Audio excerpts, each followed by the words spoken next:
Sandilaw si Major Patrick Joe Patrick Martinez, spokesperson naman ho ito ng 4th Infantry Diamond Division. Ano? Nandito ho sa ating linya, kaugnay ito dun sa pagkakasamsam naman ng mga tropa ho ng Diamond Division, dun ho sa mga matataas na kalibre ng armas. Tatlo ho ito, AK-45, puro mga assault rifle ho ito. No?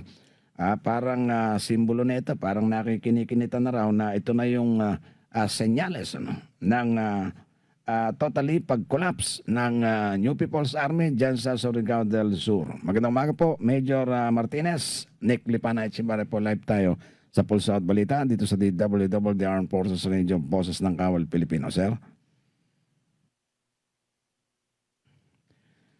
Yes, sir. Hindi yata mapasok audio ni sir. Andiyan na. Sir, good morning po. Nick Echimbare po, live na tayo sa Pulso at Balita. Yes, magandang bagong taon sa iyo, Kuya Nick, Oo at sa nga. lahat ng tagapag-subaybay ng ating programa. Tama-tama, New Year na New Year. Mukhang maganda ang New Year. Yung mga tropa ng mga 4th Infantry Division, ano to, itong New Year na ba ito na sa kote, yun ho mga tatlong assault rifle na pawang ano, yung AK-45 ba yun? AK-47, Kuya Nick. AK-47, oo. Oo, Kuya Nick, no? Mm. Napakagandang balita para sa atin, no? Dahil last year we had a very good course of the year, no? Kasi malaki ang ating mga accomplishments sa 4th Infantry Division. So, sabi nga ni General Nairon, 20 na lang ang hinahanap natin na NPA sa Caraga regions. From 1,000 down to 20 na lang. Laki, no? Laki ng nabawas. Sa Region 10, 47 na lang, Kuya Nick, 47. Kino-confirm pa namin yung sa 29 kasi may tatlong nag-surrender sa 23rd Infantry Battalion noong December 26, no? So, baka kasama na yun doon sa ating naitala na 17 na lang siguro. So mga ganyan na lang naglalaro. So this year, sabi niya ni General Nairon, we have started the year right. Nung nagkaroon ng recovery, no, at discovery ng hidden arms cache doon po yun sa area ng Lianga, sa hinter areas niya, Sitio Panukmuan, Barangay Jatagon, Lianga, Surigao del Sur. So, meron pong 3 AK-47 rifles. Kasama po natin dito yung 75th Infantry Battalion, 3rd Special Forces Battalion, under po ng 401st Brigade. So ito po yung kanilang joint operations po sa area ng Surigao del Sur. Saan galing yung information po nung mga nakatago na yan? Ito po sa nag-surrender po na former rebel. Sila mismo yung sila mismo yung nagturo din. Sila po mismo nag-guide kasi wala na rin wala na rin kukuha kasi doon. So according to the former rebel, nahihirapan na rin sila sa kanilang recruitment efforts dahil sa panahon ngayon, medyo hindi na sumasang-ayon yung mga taga dito sa Lianga na tumali sa New People's Army at medyo dihado na talaga ang hanay nila dahil biruin mo sa buong Caraga region, Kuya Nika, 20 na lang. 20. Caraga ang NPA. So, ibig sabihin, nahati yan sa 3 probinsya na lang kasi insurgency-free na ang Dinagat at ang Surigao del Norte. So, yung 20 na yan, magkakahiwalay pa yan, watak-watak pa yan. Magkakahiwalay pa yan, Kuya Nick. So, nahati yan sa Agusan del Norte, Agusan del Sur at Surigao del Sur na lang.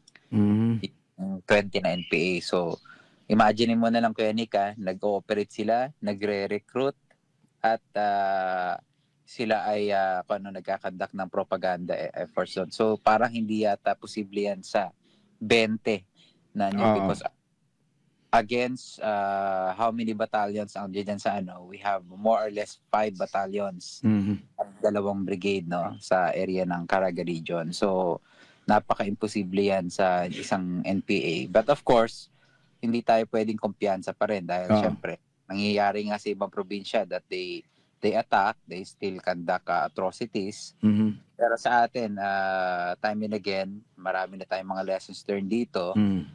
Kung nagawa nga natin na almost 1,000 dati, no, ang NPA dito sa Caraga region, mas magagawa po natin yan ngayon, yung pag-iingat at yung ating relentless operations, kahit 20 na lang po yan.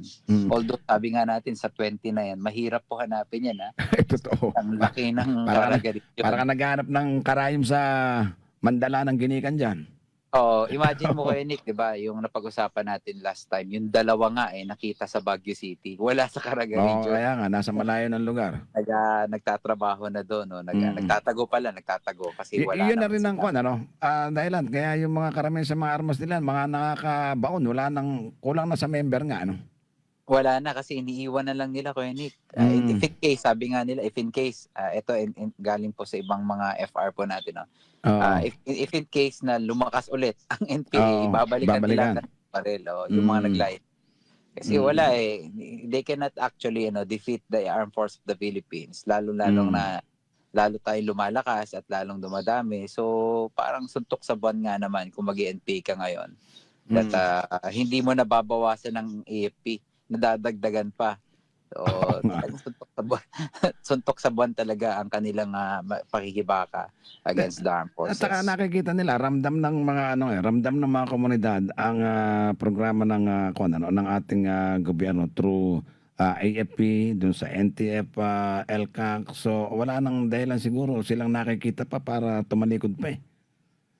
Tama po yan, Kuya Nick, no? Kaya hindi po basta-basta na at saka, Kuya Nick, no, pinapaalala natin sa mga FRs, no? Hanggang March na lang this year ang amnesty program. So kumbaga sa kung nag-countdown tayo nung Christmas at New Year, baka mag-countdown dito naman tayo mag-countdown. Anyway, just to put pressure, kung sayang kasi kung imagine na lang nila na lahat ng mga kasamahan nila na nag-surrender ito recently, naka-avail po niyan, lalo na yung may mga kaso. Pero sa inyo, sir, kumusta rebellion. sa inyo, sa inyong division, sa mga battalions niyo, sa mga brigade, kumusta yung turnout ng mga nag-a-avail nitong amnesty? Actually, mas marami yata dito sa Cagayan de Oro na local amnesty board. Ang avail po niya, no. Sa entire Philippines, parang isa sa mga successful local amnesty board areas. Cagayan de Oro. So we are very happy to announce of yung mga nag-a-avail dito, mabilis ang pag-facilitate po ng kanilang amnesty. So aside from that, Kuya Nick, no, yung pag-avail po nila ng e-clip, yan po ay talagang breakthrough goal talaga ng 4ID. Kaya nga lumubo ang bilang ng nag-surrender at yung mga na-rescue po natin last year. Yung mga firearms pa lang, Kuya Nick, no? Yun yung mga kumbaga ipagmamalaki po ng 4th Infantry Division sa dito sa ating area. So ang naitatala po natin, Kuya Nick, 178 neutralized NPA for the entire 2025. 268, no? 268 firearms gained. At 5 NPA units, vertical units, ang ating na-dismantled.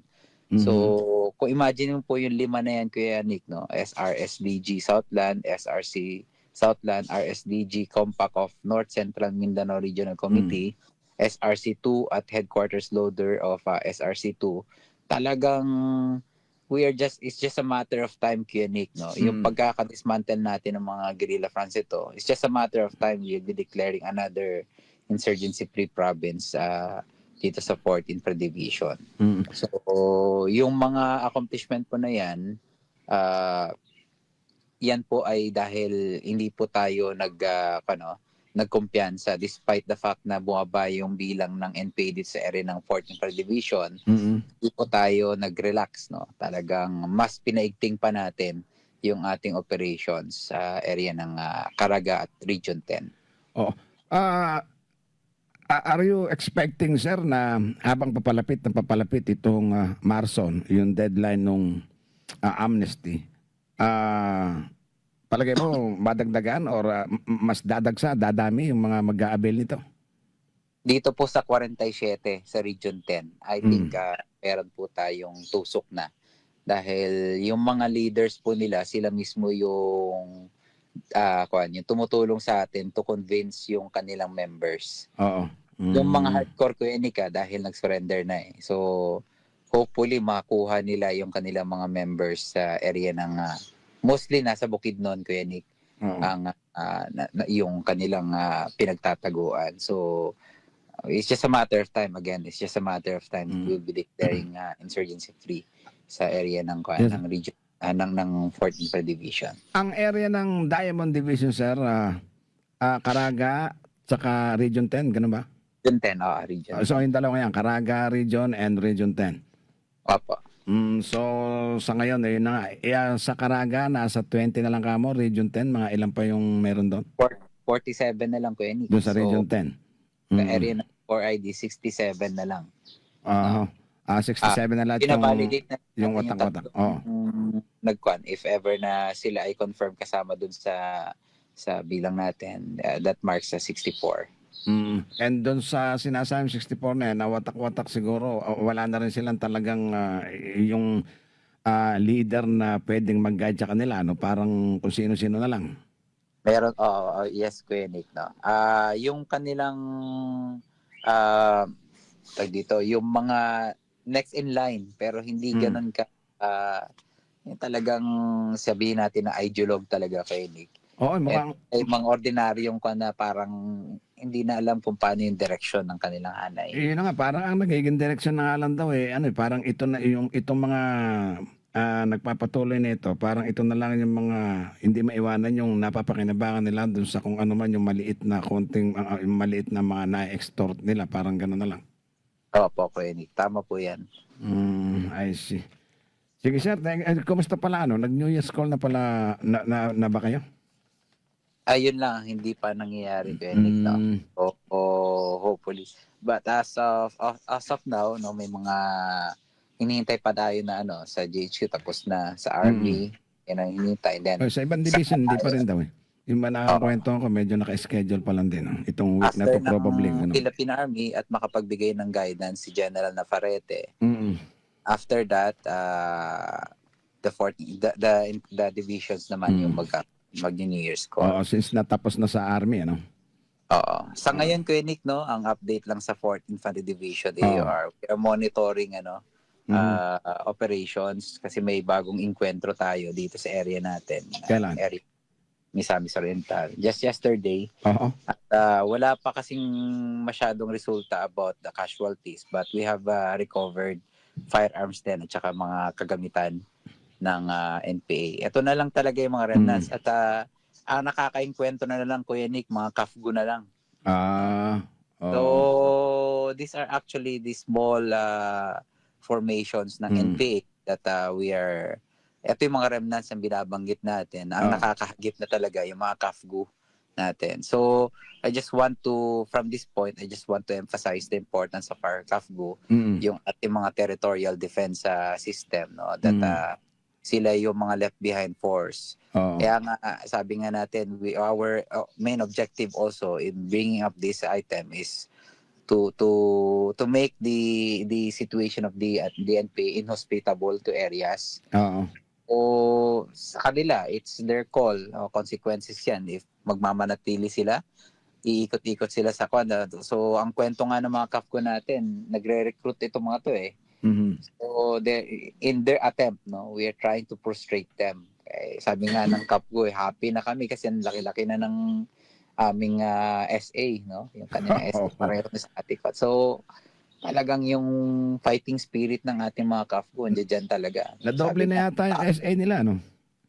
No, pareho na sa atin, sa regular forces. 10,000 plus. So, imagine mo, they started from 1.8 na naging 2.7 na naging 4.5 at now 10,000 plus. So I think kayang-kaya na sa probinsya, no? Kaya nga just recently natuwa kami that yung nangyari diyan sa area ng ng north ng barangay Cayali, Tago, Surigao del Sur. Kwento natin yung puro kafgu, yung halos kafgu yung yung nag-compose ng squad that encountered the squad do. So Yun yung mga remnants na tinutukoy natin, Kuya Nick. May dapat yung mga remnants kung ano, pag may nakita silang Capgo, sa halip na makipag-encounter, sumuko na sila, tanongin nila kung paano maging Capgo, ba may, at least meron silang tiyak na SA na 10,000. Tsaka Hindi ba? Kuya Nick, itong mga CAFGO na to, they are not just, parang kumbaga, nangangarap din ito yung maging regular, Na sundalo, no? mga linyada kasi ng dyan, if ever na maganda-ganda talaga yung score, Oo. that will give them the spot for better development. Oo. Yun din extra motivation ng ating mga CAFGO. So, ano pala sila ngayon? Punong-puno sila ng motivation ngayon, ano?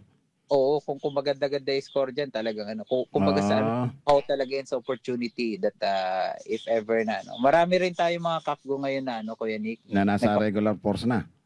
nagpa-process ng special enlistment. Kaya lahat po ng ating mga internal territorial defense system natin, yung ating mga CAFGO sa area, talagang kumbaga sa makakita lang ng galaw kumikilos na talaga. Kabisado na. Tsaka isa pa, marami na rin tayong mga dating member ng NPA na nasa army ngayon, di ba? Opo, kita yun sa mga nakikita natin that are what we can offer on the table is something that actually entice the New People's Army na pumasok at magbitawan na yung armadong pakikibaka. So, ganun din ang ating mga CAFGO because of the salary increase, yung mga benefits po natin. Talagang mas tuwang-tuwa silang tapusin na ito at sa agarang panahon. Ito insurgency situation sa ating area. I see. Ito po yung ating nagbibigay ng motivation at inspiration na rin sa ating mga CAFGO dahil nakita naman nila yung winning quad po natin sa 4 days, napakataas yung porsyento. Talong-talo talaga yung NPA sa area ng 4th Infantry Division. Okay. Sige sir, maraming salamat po sa oras and mag-iingat po kayo. Yes, maraming salamat Kuya Nick at sa ating mga kababayan. Happy New Year at hopefully on behalf of Major General Anayron Jr., our commander ng 4th ID sa Northern Mindanao, ay magpatuloy po ang inyong suporta. At kami po ay nagpapasalamat sa inyong naging suporta sa nagdaang taon dahil kung hindi po dahil sa inyong suporta, hindi po natin mapagtatagumpayan kung anong nakamit natin dito sa area ng ating bansa. So maraming salamat at mabuhay po tayong lahat. Thank you very much, sir. Si Major Joe Patrick Martinez, spokesperson po ng ating 4th Infantry Diamond Division. Konti na lang, konting kembot na lang, sabi niya. 20 dun sa Caraga, yung kanilang remnants na tinutugis ngayon. Dinyo sa Region 10, nasa 47. So may binabalidate pa sila. Baka meron pang 3 possible na nakasama na rin sa mga sumuko. Ayan, watak-watak na rin ito. Kaya yung wala na. Yung capability nila, wala na ho talaga. Watak-watak na. Kaya yung mga armas ngayon, tinatago na lang talaga yan. Sandali ho, babalik kami ni Jayton Dawato sa extended na oras natin ng Pulso at Balita. Atid namin sa inyo ang ikalawang kamada ng ating mga balita. Sandali lang.